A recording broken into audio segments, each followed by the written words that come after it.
Welcome everyone, welcome back into my channel for another video. So today we're gonna do another video of Mario Kart Tour, but this time around we're gonna do another tutorial video. So if you're clicking into this video, it's because you want to learn manual drifting, and this is what I'm gonna show you today with another camera, how to do and have a better score into your race. So what is manual drifting? So here into the setting, you can see the manual drift button.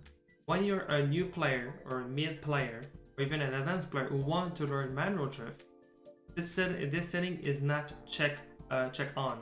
So what it means is rather than using the little button at the middle on your phone or your device, you can actually use just the screen to swipe into your game and actually play like a real Mario Kart.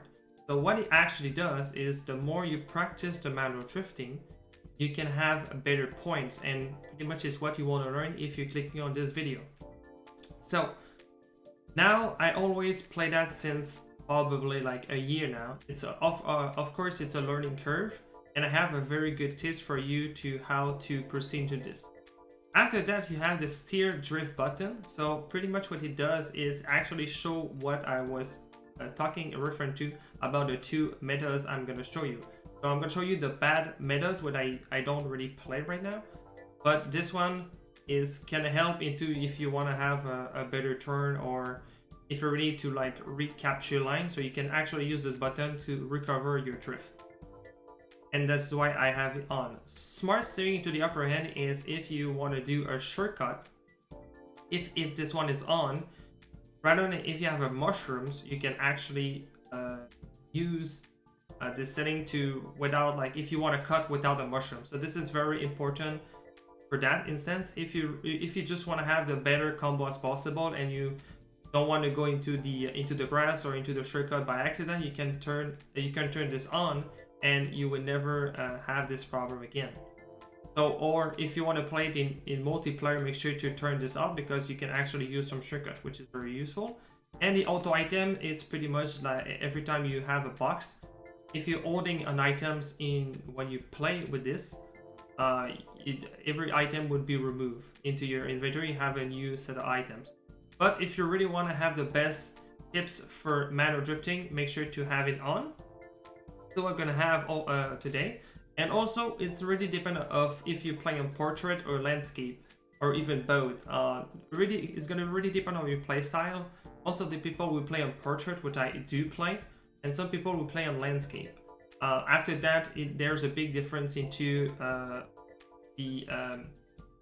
like a Android or even an Apple device or even an iPad. iPad, you can have a little bit more gaps to just have your better drifting.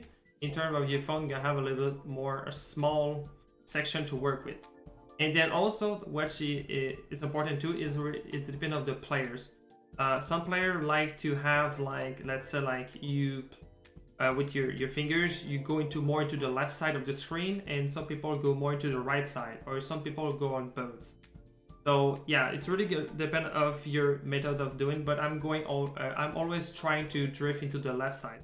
So now the thing are talking about, we're gonna go into the practice mode, and I'm gonna put my camera on.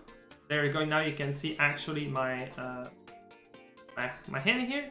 So another tip, if you really want to play manual drift and you want to learn better the game, I suggest you to have a gaming glove, which I have right now. And what it does actually is it really like you know, like if you have some sweaty hand, or if you want to have the smooth line as possible without your hand is being like, I don't know, like cut out, not cut out, but I mean into the screen, it's better to have better movement with a gaming glove than having nothing. So if you can afford it, they're very cheap. You can find like regular thumbs, or you can find actually a full end gaming glove. This is what I'm using. So that's on that. So now we're gonna go into the Luigi Raceway, and I'm gonna practice this. So how you can do this is, so I'm gonna show you two different things.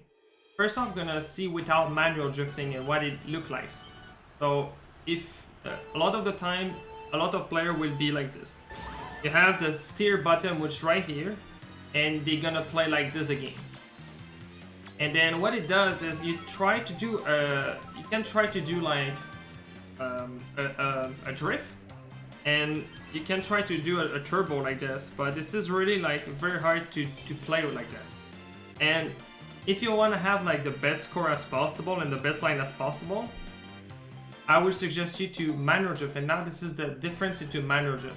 You can do many things with manual drifting. You can the more turbo you're gonna add into your performance, the more better you're gonna do. So this is manual drifting. So what you can do here, you can do a drift, and then you tap, release, and you can go like back and forth like this into the right to left side, or left to the right. And what it does is you can stall, which stall mean is you can play you can like, if you have a frenzy or a blooper frenzy, you can actually like take some awkward line and just stalling. So stalling is basically like going to the one side to the others.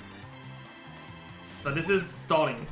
So now if you want to have better drifting and have many turbos, a lot of turbos, so what I recommend is going to the top right. If you want to turn to the right side, if you want to turn by this side, you need to go for top right to bottom left, and you do like this. So you swipe in diagonally like that. So you release, you tap again, release, and you tap again. The more you're gonna do it, is more gonna simple. And the more action you do like this, the more you combo you will keep. Right now I'm not playing very well, but it's just to demonstrate you. If you want to go turn to the right side, you do the opposite side, and you keep doing it.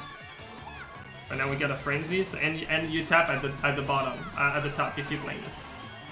There you go. That's that. So that's pretty much how to manual drift. But yeah, this is the best way as possible to just learn how to drift. So here we're gonna do a normal race. So go in the right side, opposite side, like this, and then you tap and you adjust yourself like this. You release like this. Keep going. So this is a very good practice. So track like this is very like easy to practice, and you can try to keep your combo that way. And what it does, like I said, the more action you do, the more points you will get. So every action counts in this game. So because it's a point scoring, so you really add more points. And there you go. And then after that, you can do a drift like this, and you can keep your combo like this. So this is many way where you can actually play the game, and this is the best way. So there you go. Now we're gonna go for the lap 2 again. There we go. So see how I do. So it's very a learning curve. I practiced this for like around like 7 months. So of course at the start, if you never actually play with manual drift, your hand gonna hurt. And this is why the gaming glove is actually a good point here, because that would really help you into doing well and not your hand hurt too much. There we go. So I hope this tutorial will help you so much into manual drifting. If you have any question, let me know in the comments. And if you find this tutorial very useful and helpful, make sure to subscribe to the channel, because you're gonna have more tutorial. Like and comment. On that, thank you so much for watching. Catch you next time.